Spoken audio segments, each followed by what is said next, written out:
To the Dynasty Academy.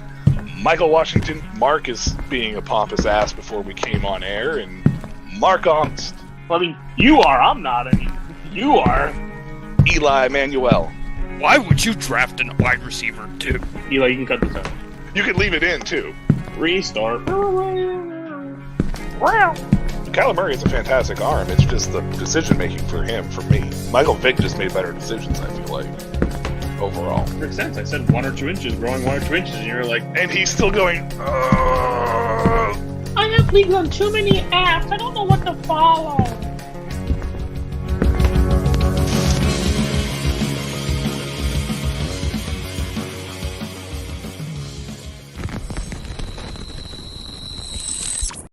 Well, welcome to the Dynasty Academy. I'm Michael Washington. He's Mark Ongst. We are here to discuss everything Dynasty, Campus to Canton, Devi, anything that you may go outside of the norm, away from redraft type of situations as far as fantasy football is concerned. Tonight, however, we have a little bit of a special episode. This is the episode that, I don't know, I guess it's kind of new. We've done it in the past a few times with a few other leagues, but it's the first time that we really dove into our freshman drafts, right? Really? Yeah, I think we usually just mention them before. Yeah. So it's kind of league specific. So we shared it in all the leagues that are happening right now. Hopefully we'll get some nice little interaction amongst, some of the league mates as we, either tear their strategy apart or look, this is all in fun. This is lighthearted. This is not going to be anything that we're not going to offend anybody type of situation. However, there's been some questionable tactics involved this year. Really? I'll be interested to hear what. Before we get into that, we should talk about your Commanders and them giving away wide receivers to their rival. So Jahan Dotson earlier got traded to the Philadelphia Eagles for a 3rd and 2 sevenths. A rare in-division trade. It's the second time. Dotson and a 5th rounder for a 3rd and 2 sevenths. Oh, well. They also sent a 5th. Oh, did they send a 5th? Is that was part of it? Okay. Yes. To be honest with you, I actually don't mind the trade. I don't mind it. However, the problem that I have with it is it went to Philadelphia. Right. That's the biggest problem that I have. However, I feel like Philadelphia is actually taking a bigger risk than what Washington did. Because here's the reason why. Jahan Dotson, we don't know who he is. We don't have a clue. He's been in the league going into his 3rd year, and we don't have a single idea as to who he is. However, he was in a really murky and shitty situation the last 2 years. Like, let's face it, Washington was a damn dumpster fire across the board with everything that was happening from the top, pretty much all the way down. Ron Rivera with the cancer 2 years ago, came back from cancer last year, didn't realize how good of a team he may have had in front of him. Then he just looked clueless, like he was checked out. No offense to Riverboat Ron by any means, but I think he knew he was out once the sale went through. So there was a lot of and their defense was never going to be good enough, even though that was kind of his strong point. They were trading away the defensive line because they knew they weren't signing them all. It was just I think he did well with what he had, but it was a terrible situation with Dan Steiner knowing he was going away too. So and that's kind of what happened once. It was just a lame duck season last year. I think that this is now the new regimen from the top to the bottom. So from the owners down to the coaching staff, they're trying to get pieces in place that they want to fit their vision, right? And sure. I read an article yesterday actually that Jahan Dotson was actually on the roster bubble because he had fallen. Supposedly that far. So was Javonte Williams, and now he's the favorite running back ever. Well, I'm just saying. So supposedly falling out of favor with the Washington coaching staff, primarily the offensive coordinator Cliff Kingsbury, because of a poor performance in week 2 of the preseason. I don't know.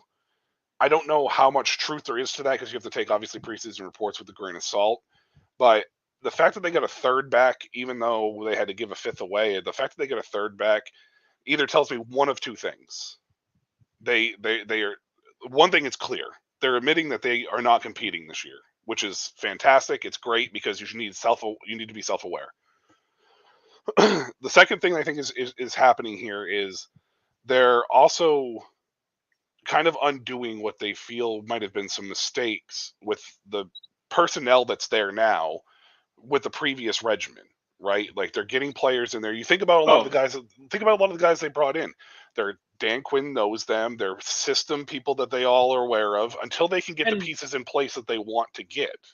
There's nothing saying Jahan Dotson fits Kingsbury's system, which I don't have an issue with trading him. You traded him to the Eagles. Yeah. So so this year you look at it like, well, what do we care? But he was a first-round pick. So we're only going into year 3. Maybe the Eagles pick up his 5th-year option. Maybe they don't. But you still have to then face him a whole nother year after that on top of that.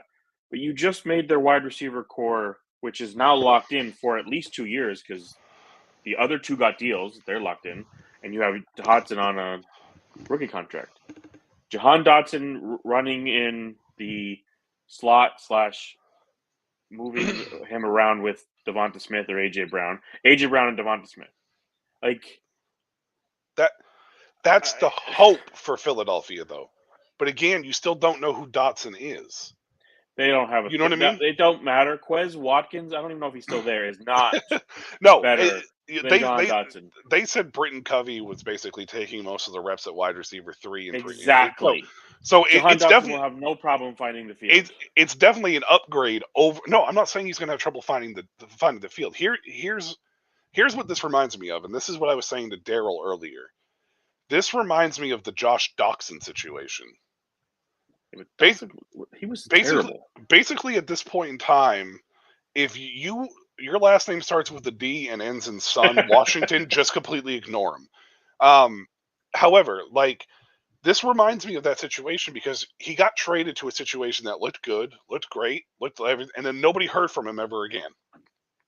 Like, he was terrible though. But it doesn't. But we don't know who terrible in Washington. But is Jahan Dotson good? We don't know. That's the thing. Better than Dotson was. I mean, maybe. Maybe. I mean, he had 83 targets last year on an offense that threw the ball a lot, yes, but was not very good. No, look, I'm not putting the blame on Dotson, and I'm not saying Dotson is terrible by any means. I'm saying we just don't know who he is. That's the question. Yeah, but now you're the number 3 in an offense that also has Saquon and Dallas Goedert.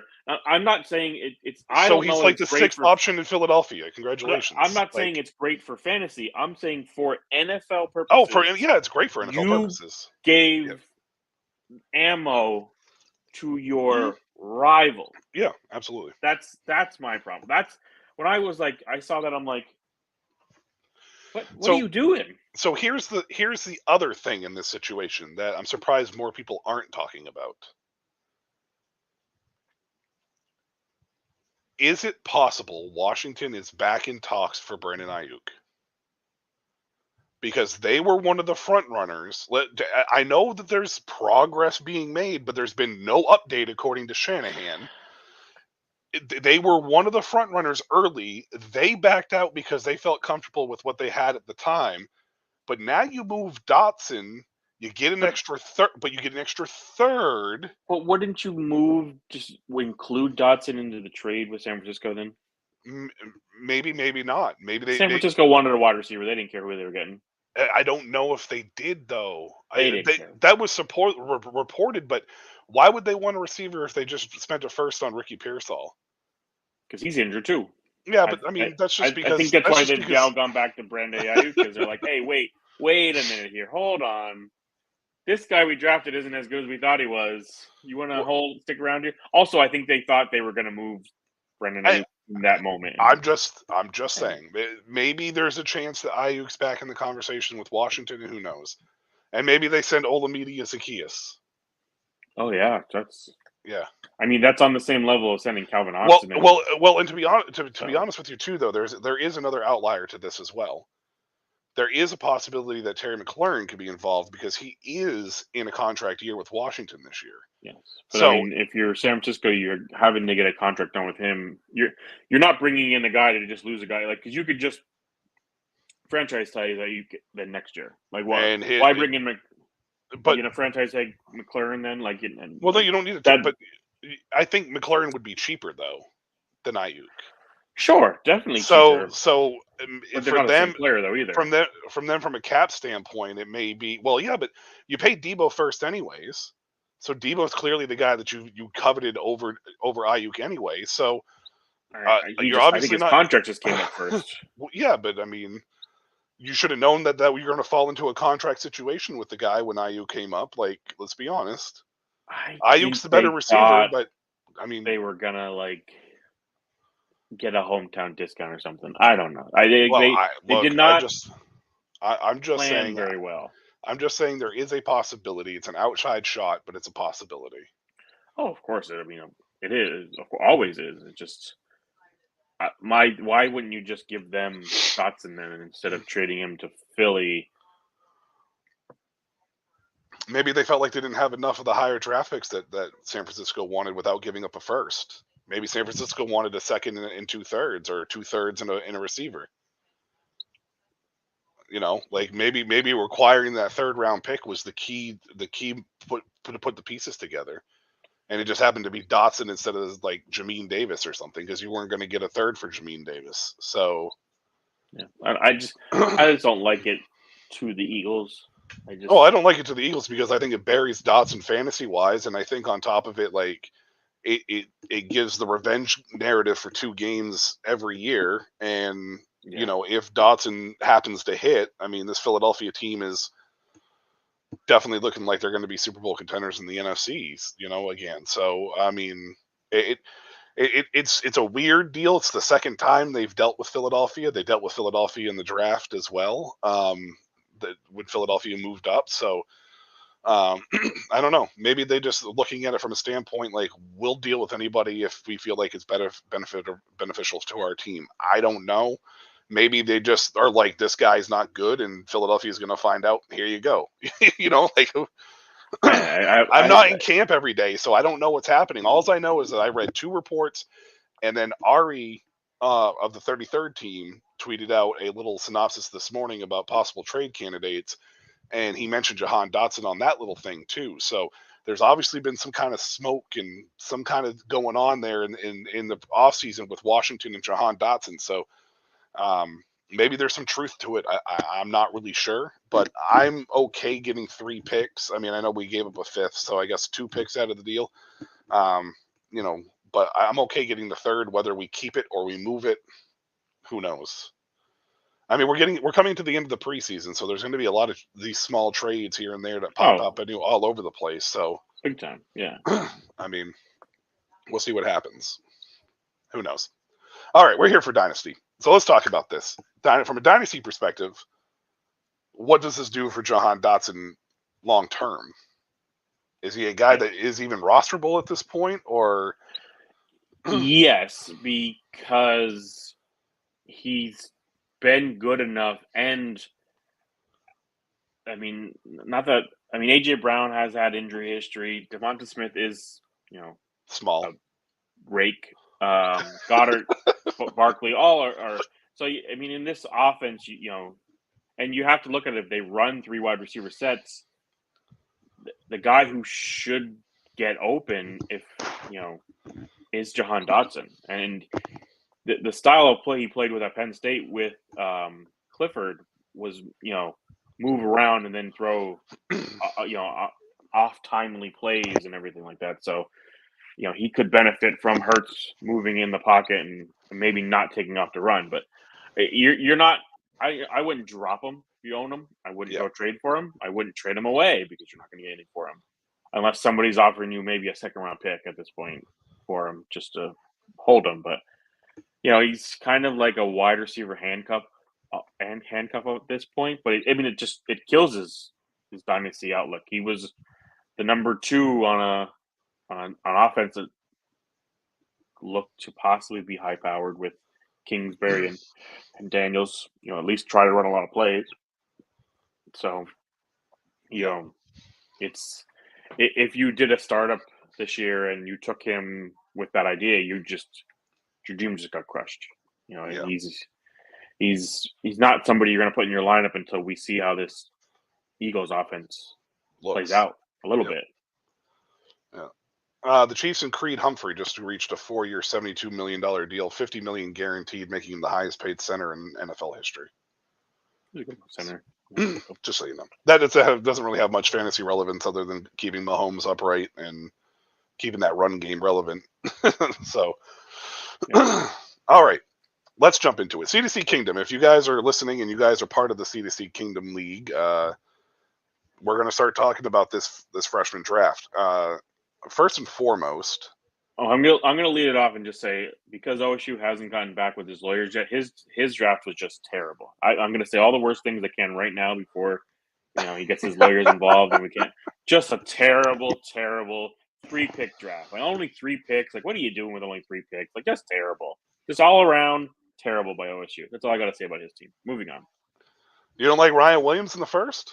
No, I'm just joking. Actually, he had a pretty good draft.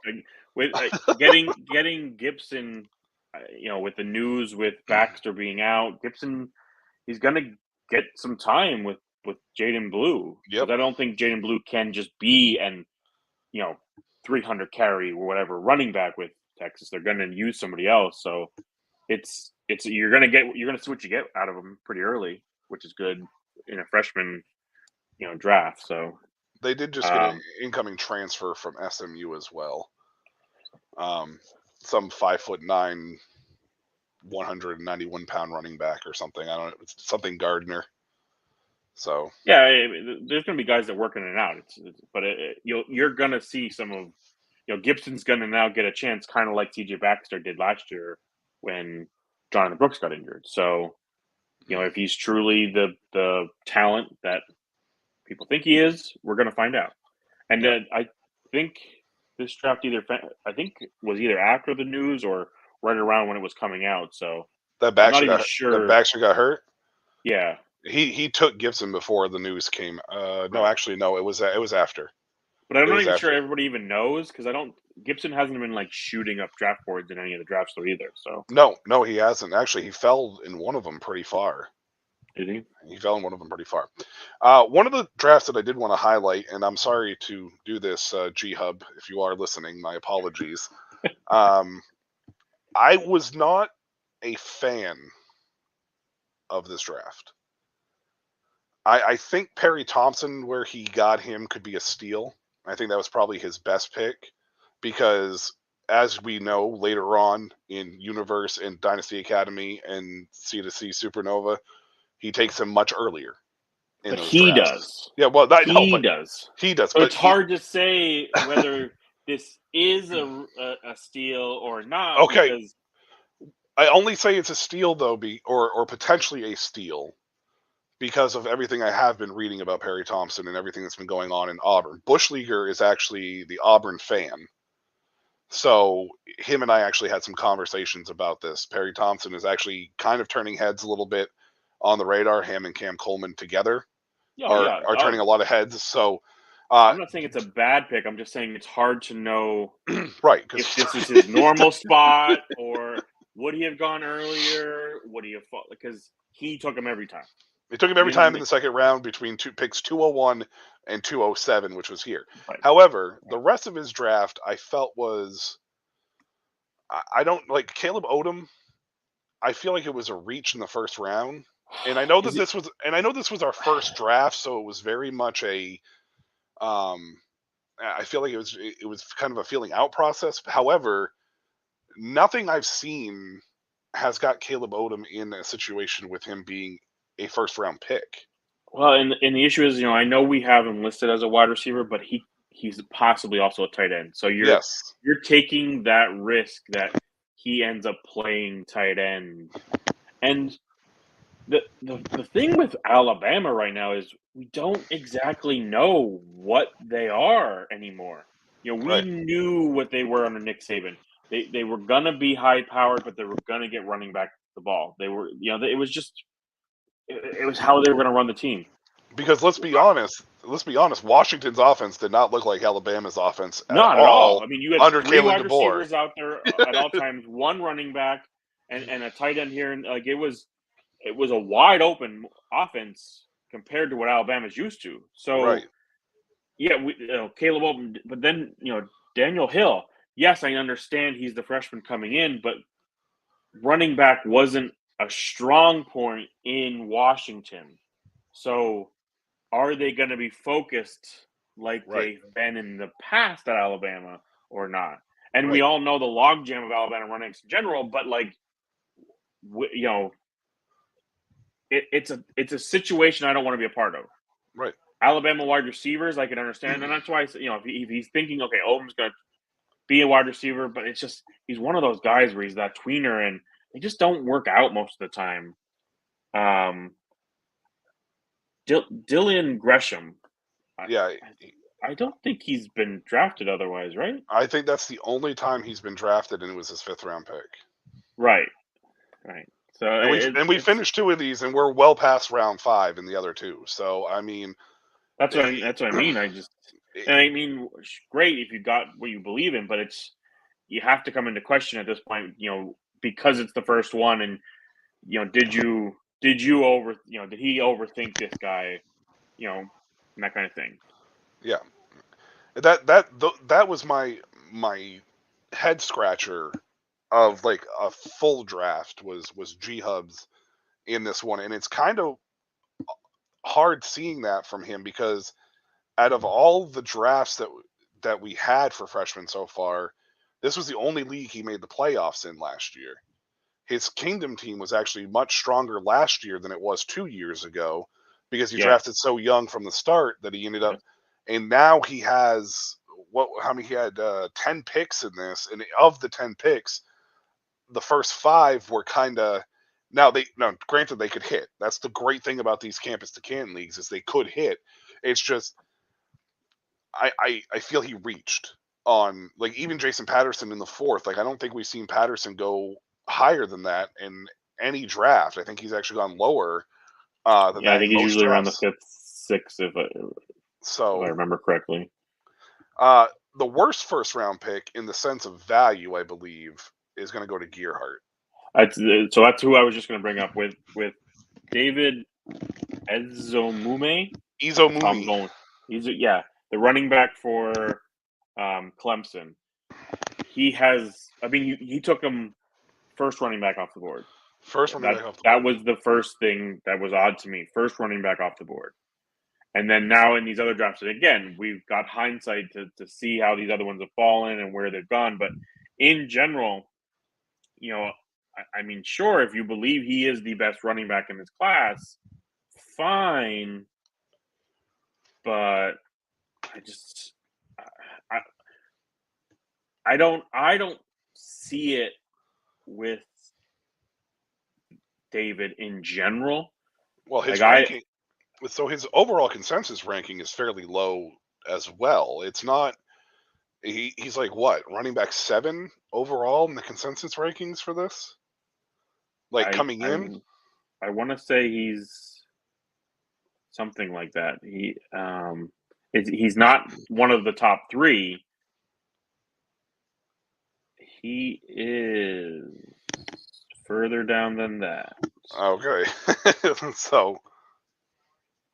Wait, I gotta have the wrong year. No, these are the right year. Okay, hold on. Well then, so he's 36 when it comes to the composite, which is the overall where 247 pulls everywhere in. He's 22 on 247, but he's 22nd on 247. Now he does have good size and everything like that, but at some point you have to look at those rankings and consider something to take him as the running back off the board. That was the odd thing to me, that he took him as the one running back. There wasn't like there was 2 or 3 already gone, and that I could understand then. But as the top running back, that's what was odd to me.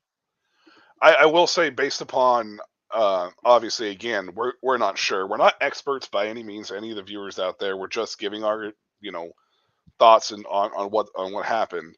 I, however, think his 2 through 5 rounds were actually really solid.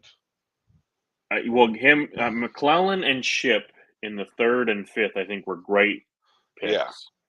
Yeah. The quarterbacks, Demon Williams is a tough one to me because he's a little undersized. Yeah, he is. He is a little undersized, and there is a chance. I did hear grumblings that there is a chance that Washington may look at moving him to receiver if this doesn't work out at quarterback. So, but honestly, there's quite a few quarterbacks that are, in my opinion, undersized that people have high on their boards. House Hengy is another one. yeah, he's like 5'10". Well, that's one of the reasons why I've kind of avoided Michael Van Buren. Is his size is really kind of. I mean, I get it if you're thinking about scoring points in this format, because those guys usually are like runners and, do get, Sean Clifford got a lot of time at Penn State and looked good at Penn State. They're just not going to be guys that are going to go to the NFL. Right. I did like the Sire Gaines pick out of Boise State as one of his second to last pick. I thought that was a great pick. Yeah, and these leagues are a little bit different for the viewers that are out there listening that aren't part of the leagues, because the draft picks aren't a set of rounds. It's however many empty spots you have. This league had 40 on the limit, and you go until you fill your roster back up if you so choose. I didn't really have any other things that stuck out here as far as strategy was concerned. I thought a really good later pick that Fett got was the Kion Barry Johnson, wide receiver from Wisconsin. I think he got a steal, getting him with the ninth pick in the in the 9th round, because he's a guy that probably should have went earlier. I think a lot of us missed on that pick, letting him get to that. Ryan Puglisi, I got him in the 6th round in this one. That's another one. He was been going like round 3, 4 in some of the later ones. So I thought getting him in round 6 was kind of a nice little snag as well. But I like Kion Barry Johnson. I've actually just completely forgot about him. Well, and he's at Wisconsin, right? And I think he gets passed over. Xavier Jordan for Caleb, I think it was the 5th round pick for him, somewhere around there. Was, I thought, a good 6th, steal also. I think that pick was because everybody had just forgotten about him in that one. Because as soon as he got picked, everybody was like, "Oh!" Like, it was just like a big old. Yeah, so I think that was a good steal. Last pick of the 7th round. And I will say that for the viewers out there for Kingdom, if you are part of Kingdom, comment by any means, chime in. This is actually the last. This is the last full freshman draft before we do a free agent portion next year. I'll explain that off air to Mark to how I want it to run, and then we'll implement it next year to make things a little interesting as well. Dynasty Universe. I wanted to talk. This is the one I've been wanting to talk about because my man Joe, you wanted us to post it. You wanted us to talk about it. Commonwealth. Dude, what are you doing? What was Joe, I need, whenever you listen to this, I need you to explain your strategy behind this. So for those of you that are unfamiliar, Universe is a 40-man roster. So a 40-man college side roster. He had 22 picks after he dropped like 18 players. And a majority of them were sophomores and redshirt freshmen. So let's talk about this, because the way I look at when I'm going to drop players is if they are still on a roster, I'm not dropping them, because in college football, with transfer portal rules and that kind of stuff, you just really don't know in 2 to 3 years who might pop out somewhere and go off. Yeah. It not saying he would have dropped Joe Burrow, but Joe Burrow was really a nobody-ish. I mean, yes, he was, he was a high recruit for Ohio State. With this group, Joe Burrow would have gotten dropped. In that strategy, yes. If I had owned him, I wouldn't, because he just transferred to another spot. Like, as long as they are still on a team, I'm keeping them. I only dropped guys when I looked them up. There was no roster for them, whether they were still in the transfer portal and nobody had taken them, they hadn't gone back. They were just literally in limbo. I got rid of those players because I'm not playing that game at this point. If you went in the transfer portal in April and you still haven't found a home, that's just telling me something. So I'm just not dealing with that. Right. If maybe you were an older player who just decided I'm not playing football anymore, or a younger, who all knows? Those were guys I got rid of. But as long as you stood on a roster, whether you were just transferred in 3 days ago, holding on to you. Because even for another year, I'll at least get some kind of clarity of what you are. How do you look at it? How do you, for your team, when you're going to drop guys? So normally when I go to when I look at it when it comes to dropping, usually it's seniors that probably aren't starting for their team. They probably have a higher talent that's going to outbeat them in a certain spot. So, like, I think I dropped Chuba Purdy somewhere. I kind of regretted it after hearing about what was going on in Nevada, but then Brandon Lewis was named the starter because Purdy has some shoulder thing going on. But Purdy really hasn't done much. He's on his third team. He's in Nevada, like what am I to expect with him? So I kind of like let him go, and I'm okay with it because I still don't see an NFL upside there.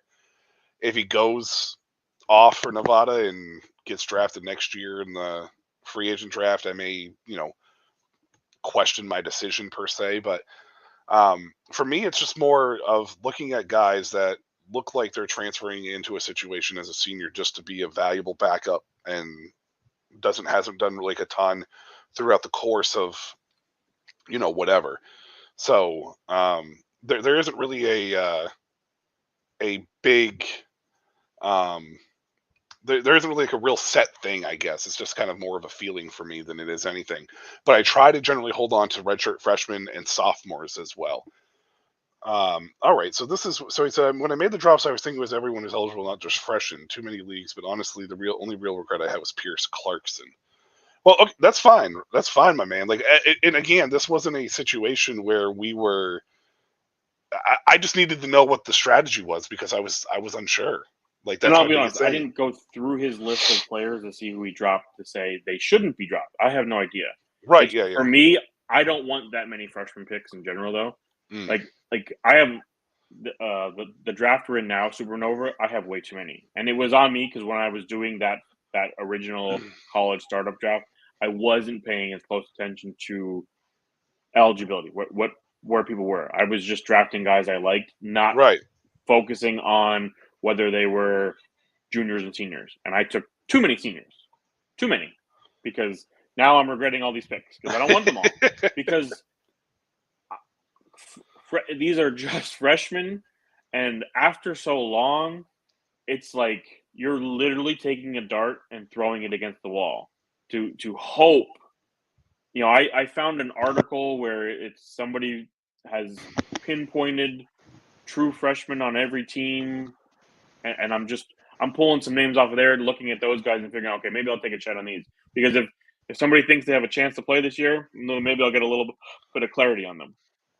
But yeah, it's just so many picks, and honestly, his first 3 rounds were great rounds. Yeah, I think he had a fantastic. I mean, even Jaden Baugh in the 4th, even though he's kind of slipped through the cracks in a few of these other leagues, Jaden Baugh is getting a lot of love out of Florida. Sire Gaines, we talked about him, already. Draylon Miller in round 8 was sensational.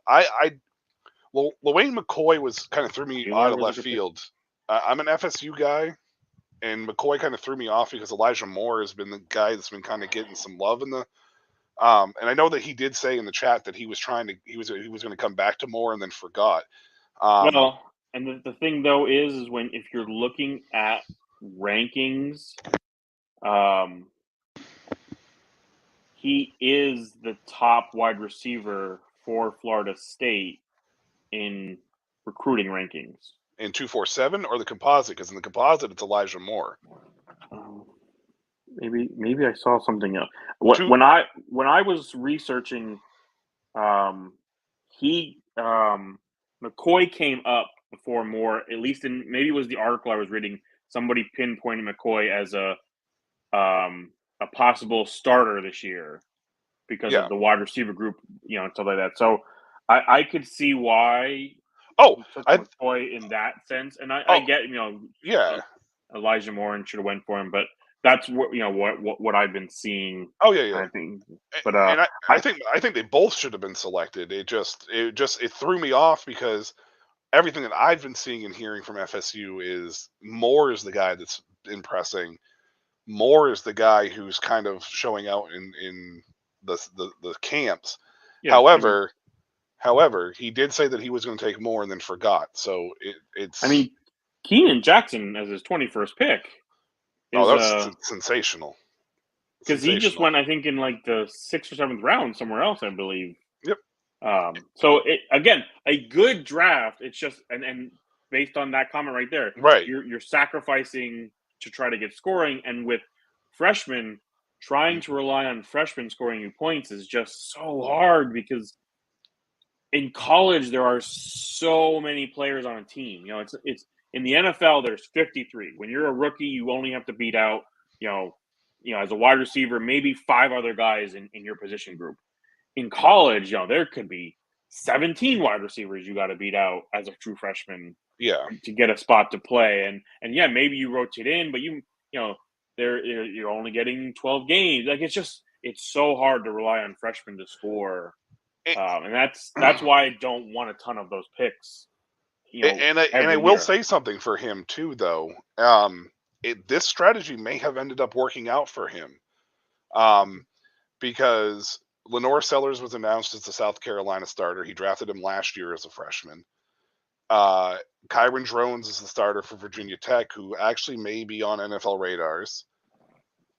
Thomas Castellanos is the starter at BC, at least for the start of the year. But Danny O'Neal is a guy he drafted from San Diego State, and less than 2 days later was announced the starter at San Diego State as a true freshman. And that might end up being the steal of the draft without any of us knowing, because it was like round 19. So I mean it was pretty late, and some of the other guys he took, like Samaj Jones, like Cincinnati, we don't know. Maybe it's a transfer portal guy, but you never know with recruiting. A good draft, just so many picks. Yeah, and that's all I was curious about was the amount of picks, because it just didn't make much sense to me, because you are, like you said, sacrificing potential points and potential NFL talent so you could get those points. So that's why I was a little surprised by it there. Two strategies I thought were odd were Madden and Eli, one of our co-hosts, with 4 quarterbacks for Eli in the first 4 picks and 3 for Madden. And I know both of them need quarterback, but that's really taking a lot of your possible depth down the road and just shoving it into one spot for true freshmen. Well, I like Madden's quarterbacks better than I like Eli's that he picked. But I will say that for Eli, going into this draft, he had Sam Heward, Julian Sayin, Clay Millen, Dylan McCaffrey in North Colorado, Evan Prater, and Eli Holstein. Those were the 6 quarterbacks he had. I understand he needs quarterbacks, but it was who he took that. Well, you take not Julian Sayin, but it was who he took is what was confusing to me. Well, you take Sion and Nolan. Like I kind of understand that you're knowing one of them will probably be the starter and one's going to transfer out to somewhere else. And then Yeah. I've been looking at Aaron Nolan's probably when I drafted him in the league, it was with the idea I know he's going to transfer away. There's no doubt in my mind after this year, 2 years from now, whatever, he's going to transfer out. But you take Demon Williams and House Henry. Again, maybe they score you college points and maybe that's all he was focused on. But I don't see either one of them having NFL upside. For both those guys, I see multiple transfers in their future. Possibly. It's possible for sure, yeah, and it may not be, but that's basically what I see here. I only had 6 picks in this draft, so basically I was just I don't know. I didn't really have a strategy for this one. I felt like most of my team was still pretty solid. I was in the playoffs last year with this squad, so I took the top-rated running back when it landed to me in the first. I'm not sold on him. Oklahoma didn't really run the ball much last year, but Cam Davis already looks like did you see him coming out on the field for practice, like the practice before? Yeah, where he looks like he's like a 30-year-old. That dude played quarterback. He was a quarterback. Yeah, I mean, I don't think there was too many like head-scratching picks throughout this one. I will put it out there, and honestly, I think it's a disservice that the recruiting sites aren't mentioning it in their synopsis for Gatlin Blair. Oh, wide receiver for Oregon. Gatlin Blair. He is rated very highly on 247. Yes, very highly. He's like a top 10. Unless you dig into him, you don't know that he's leaving for 2 years. Because if you just read recruiting things about him, none of them mention it. Yeah, and I don't know why you wouldn't mention that as a recruiting site about somebody, because it's part of that they'll not be in the NFL for at least 5 years. Yep. Because you still have to be in college for 3. The 2 years of mission don't count for your no, you have to be eligibility. 3 years. You have to be 3 years removed from high school. You don't have to play. You don't have to play 3 years of college ball. Oh, okay, sure. But then you're going possibly 1 year of college football, and you're going to be good enough that somebody's going to draft you high. Right. So, well, of course. I mean, realistically speaking, you're talking. And then on top years, of that, you're getting least 2 more freshman classes into a school like Oregon, who's going to keep recruiting high-level recruits, that you're now behind those recruiting classes. So, yes, there was a league, I think he got picked 4 times, and each one of them was like, oh, I didn't realize. So, pay a little more attention during the draft so you don't miss it. But there should be more information about the guy in general when you shouldn't have to dig in to find that out. There is one guy I want to mention that I feel was overdrafted in, similar to the Perry Thompson situation. He was overdrafted by the same guy repeatedly. Miles O'Neill, Texas A&M. Madden drafted him, I think, in like 3 out of the 4 leagues. He has. There's one. I was to say, I think there's 1 league he still hasn't been picked. So maybe it was 2. But he also took him in. I think he's taken him in every other one. I think he took him in the startups this year too. I don't know about that. But I think he's got good size. He's 6'5", 220. However, I mean, granted, he's a 3-star recruit on the 247 site. He's 22 overall, and the only reason why he's 22 overall is because Rivals actually has him ranked higher than any of the other sites. I believe it was Rivals that I saw. So, but I will say in Dynasty Academy, I think he fell to the 4th round. Like he took him too early, I think, in the first 2, because he really, I think, wanted him. And then in this round, he kept falling, and I think he just was like, okay, well, I'm going to take him. Because I took him in Supernova in the 3rd round, but that was because I was like, you know what? I wanted a share, and Madden kept taking the damn guy. So I was like, I'm just taking him.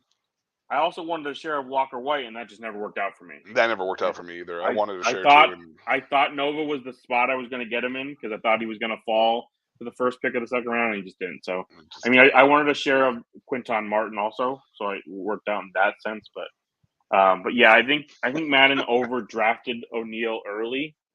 Amen to that. Go get your guy. Yeah, hey, Fett, I completely agree with you. And glad you're here. I do want to shout you out because you were on vacation through a good chunk of these drafts. You never timed out. You paid attention, and I think you actually had pretty solid drafts across the board.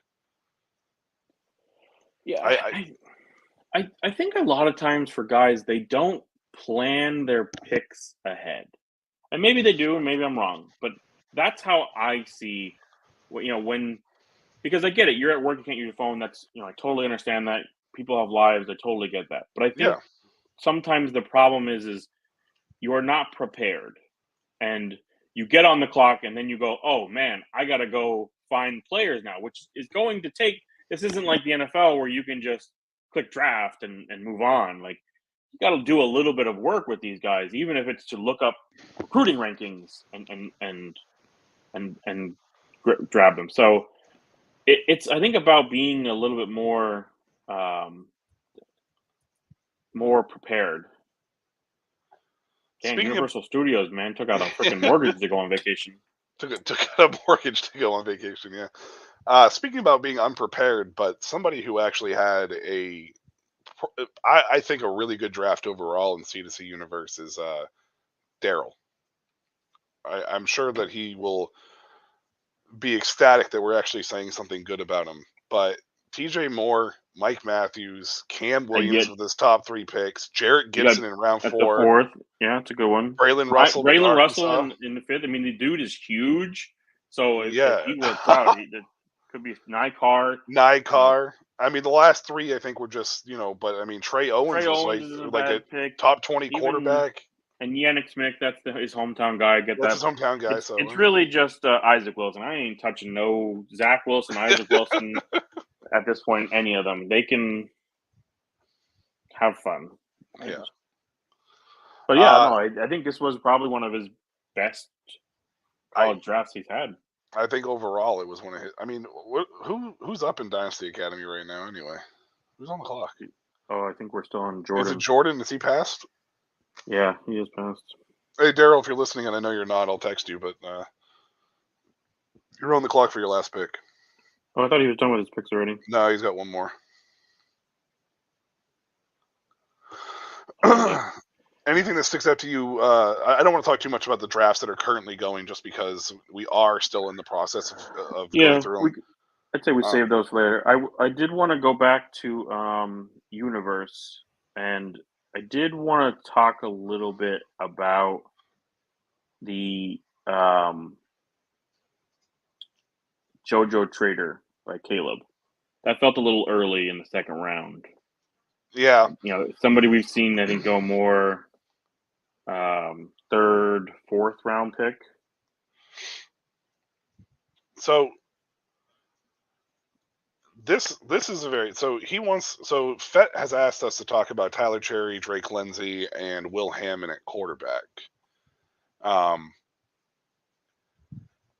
And it's interesting to me because these 3 guys are all kind of grouped together in a sense of where I've seen them in rankings and where I've seen them in recruitment rankings and et cetera, et cetera. I honestly will tell you that I think all 3 landed at good spots. However, I think that if any one of those 3 quarterbacks kind of show any promise, one of the bigger schools is going to come talking.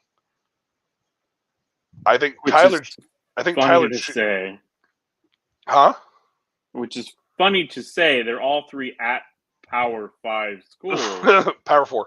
Power 4 schools.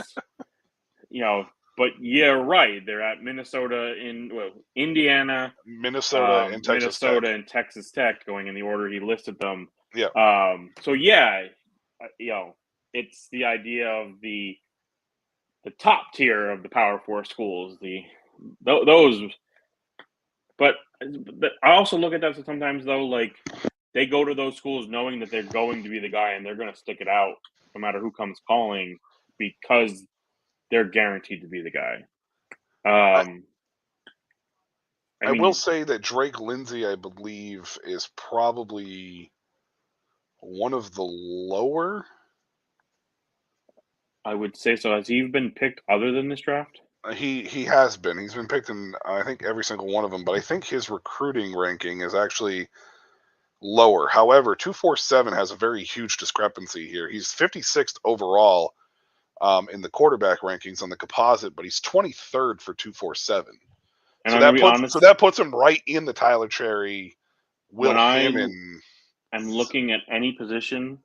I look at both of those numbers, and when there's a huge discrepancy on them, I tend to stay away from players like that, because that just tells me the recruiters across the board don't know what that guy is. When you can get a close consensus number between 4 websites and that many different recruiting people, I'm a little bit more trustworthy in a player like that.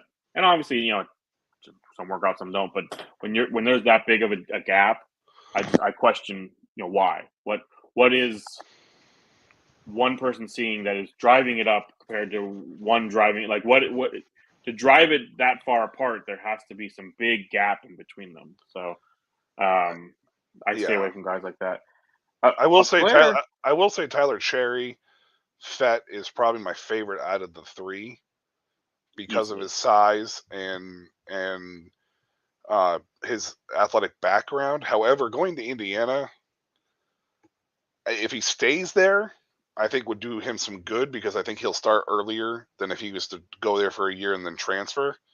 Depending where he transfers to. He may even end up starting this year at some point in time. I mean, but let's also look back to last year's. But the Big Ten is brutal. So look at some freshman quarterbacks from last year. You had Dante Moore, Malachi Nelson, Aiden Childs, all 3 transfer out after year 1. And I think those were the top 3 of the top 5 quarterbacks from last year. You moved your mic up. Nobody can hear you. You're talking to yourself. Sorry. I was going to say Aiden transferred, though, because his coach moved from Oregon State to Michigan State. So 3 of the top 5 or 6 quarterbacks in recruiting transferred. So those guys transferring wouldn't be surprising. A quarterback I do want to talk about, which I actually missed that you drafted him in this league. Demarcus Davis. Demarcus Davis. Talk about a dude that has size and athletic ability. Again, I totally missed him, and I came across him. I took him, I think, in Academy, and I didn't think anybody else had even drafted him at that point. Because when I came across his name, I was like, oh my God, how did I miss this guy for so long? So I think for you, that was a steal in this draft. I was trying, because I don't think he got drafted in Kingdom. I don't think so. I think he went drafted in Kingdom, but I was trying after I drafted him here in Universe to kind of hope that he stayed off the radar. Because I was hoping to get him in Academy, and then when I saw you took him, I was like, I guess the secret's out now. Oh no, you took him in Kingdom. I took him in Kingdom too? Yeah, you took him in Kingdom. You did. Did I? With the much later pick, so also another very good pick. Maybe it was Kingdom that I was thinking about then. No, you have in Universe also. No, okay, yeah. So no, it was Kingdom that I was thinking of, that he slid under the radar. I took him in Universe because I was like, he is still sliding. I was hoping to get him. I was going to pull a Perry Thompson without having to reach for him. And then you were like, ha ha ha, LOL, just kidding. But another guy in this list too is Jake Merklinger. Well, I was going to say Elijah Brown and Jake Merklinger. For those 3 guys you got in the 11th, 12th, and 14th picks were amazing steals. I missed them, and even us talking about them. Those 3 quarterbacks are huge steals in those picks, and all 3 of them look very talented and in situations to be very good. So, and that was also the same to you in that draft. In the same league, I took Puglisi in round 6 too. So, I mean, and I don't normally brag about my rosters, because I mean, I always feel my drafts are terrible, but I did really like how I got those guys so late. So, oh yeah, those were big steals. But those are I think were our 3 quarterbacks to along with Cherry, Lindsey and Hammond. Well, I do like Hammond. Lindsey, I'm a little bit lower on than the other 5. But it's those are that probably, large discrepancy. I mean, let's face it, that's a huge is. discrepancy in a composite rankings and a 247 rankings. But That's I a do like huge. Hammond at Texas Tech. We'll see. That offense and how he does, but I do like his metrics and stuff like that for Hammond. I considered him in a couple drafts. I just kind of moved off, and then he gets taken. There is one quarterback that I knew that I was never going to take, no matter where I landed, and that was DJ Lagway. I'm sure you can guess why. He went to Florida. Because he's a Gator. He's an interesting player. Not somebody I'm going out of my way to get, but I did draft him. I think in Universe I took him because I had already taken. Oh no, I didn't take him. Maybe I don't have him actually. Maybe I never did get him. I drafted Raiola over him. He's starting too, so I mean. Well, I figured he was going to. That team was so bad. Part of the reason I did take him because he looks just like Patrick Mahomes at this point. So I'm just manifesting that he's just going to be Patrick Mahomes in 3 years, coming out to the NFL, and it's just going to be a smooth transition because, so I do like Raiola better than Lagway, just mainly because of his play as a quarterback. Lagway is a much better athlete and could be a much better quarterback, but then it also is Florida. Florida with their quarterbacks is just Anthony Richardson looks good, but he's raw as heck. Yeah, he's super raw. I will mention real quick about Supernova because we are in the process of drafting about this. There was a lot of picks for across the board. But it's the first year of it. So I kind of understand because when you come out of that first year and I don't really remember that though before in any of the other leagues. It's hard to remember though. I mean, we could go back and look at we saved the drafts, but it's let's see, 2022 for this one. It just seems like a ton of picks. I think it's just a lot of people with a ton of picks. I think that's the difference. That's what I mean though. Overall, But again, if I mean, I don't remember a lot of drops. I think it was just not a lot of people paying attention to the taking seniors over drafting juniors and sophomores and freshmen in the startup last year. And I think that's what's making the draft feel longer is we're not having people drop out with their picks as quickly. And now that we have, it picked up immensely. Yeah, and Supernova has for sure. I mean, I think we just hit a round in almost like 20 minutes there at one point.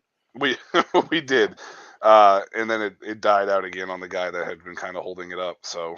And I'm going to break your heart because I'm going to take Davis in that league too. It's probably the first guy I'm going to double up. But, well, you're on the clock in an hour, so. Well, I know, that's what I'm letting you know. You don't have a chance because I'm taking them. Oh, what in Supernova? Yeah. My Supernova for me. That was my plan even before I realized you took them. You have like 30. You got like 100 picks in that one, so I'm not really. I do. I have way too many. I mean, I got Will Hammond in this one, so I'm okay. You good? Okay. Yeah, I'm okay. So. Yeah. Well, anyways. In Universe, I was trying to pair my my pick with. I took the wide receiver from Stanford, Emmett Mosley. I didn't realize Brown had been taken already. I was going to try to pair them, and then I realized Elijah Brown was gone, and I was like, okay, I guess I'm not doing that. But Academy, or no, the start of it, but Universe, especially, I was away at the beach so I really wasn't paying a ton of attention outside of just making sure I had my picks in. So I missed a lot of picks in that one. That's fair. I forgot you were down at Ocean City in Maryland. Yeah. So that one I was not double drafting because I'll double triple check before I make a pick that I don't pick something that's already taken. But there was quite a few times where I thought guys were available that were not. I totally missed them. Should have drafted Gatlin Bear.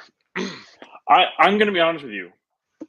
In Supernova, or did he get picked in Supernova already? I don't know. I don't think he has been in Supernova yet. Academy, but I'm considering it if he falls far enough because of his recruiting profile. Yeah, I mean, the guy looks like he's going to be a friggin' stud. Oh, and the other thing I wanted to mention real quick is Caleb. If you're listening, why are you drafting guys late with the idea in mind that you're going to drop them the following year? It was a weird comment, man. Like I didn't quite understand that, Caleb. Like, and I didn't understand it to the point where I want to actually legitimately ask you, what's your thought process behind that? Because that's the interesting way that we look at these strategies. Like, it's not like the NFL where you're in round like 27 and you're like, oh, it's a waiver wire guy anyways. Like, this is not like there's no waiver wire system in this one until like year 3. So like, or year 4. It's like we really like I'm curious as to what your thought process is on that. Is it just to shave X round off and then hope you just keep filling your team with the top half of each draft until I want to know what the strategy is. I'm curious. It was a very curious comment. Well, and that's sometimes the part to me that I don't know if people realize. Like, yes, you might have 10 picks, but for the most part, 11 other people are going to have 6 to 7. So Right. Yeah. by that point, you might be on the 77th true freshman. Mm-hmm. And that was the thing about the 22 picks earlier with Commonwealth was by the time that he had his first guy drop off, it was like pick 76. Like there were 75 guys in front of him that were taken. So that's why I was wondering about that strategy, is because it's like, you have X amount of players being drafted ahead of them. Somebody might fall through the cracks. And sure, some of these guys at the top may not, where Jaden Hazelwood was the number 1 overall wide receiver, a few years back. And, what did he turn out to be? Still in college, right? No, he was an undrafted free agent last year. Finally go. Yeah, he was with Philadelphia the last I knew. Who knows where he is now? It was him and another wide receiver at Oklahoma that I think the other one is still in college. But that's the thing, though. It's like those kind of guys are like, just because they're at the top of the rankings doesn't mean that they're going to hit. So, again, these are still freshmen. You want to hold on to these guys. You want to hold on to them. The top freshman is still a huge shot in the dark. A.G. Hall. Right. I mean, he was being touted as the next Julio Jones. I mean, he's not even at CF, we went back CF to anymore. 247 and looked at some of these old recruiting classes, it is interesting to see who was at the top at times, that we forget about because we weren't playing this game. I mean, one of my favorite ones. Shea Patterson was the number 3 overall, not quarterback. Overall, yeah, in 2016. One of my favorite ones is the Justin Jefferson situation. He was a 3-star recruit, but he had like I don't think he was even 3-star. He was. He was a 2-star. No, he was a 3-star. He had 155 guys in front of him or whatever, and it's like, I mean, he wasn't going to get drafted in any of these freshman drafts. Like if we were doing it back then, like nobody was going down all the way down to 155 and going Justin Jefferson. That's who I'm taking. Like, let's be honest. All right, last thing. Let's talk about these wide receivers. Are you surprised Jeremiah Smith has been the number 1 pick in general and the top wide receiver every time? I'm not surprised because he's the number 1 overall recruit, I believe, in this class, and there's a ton of hype surrounding him. However, because of that, it makes me very weary of him.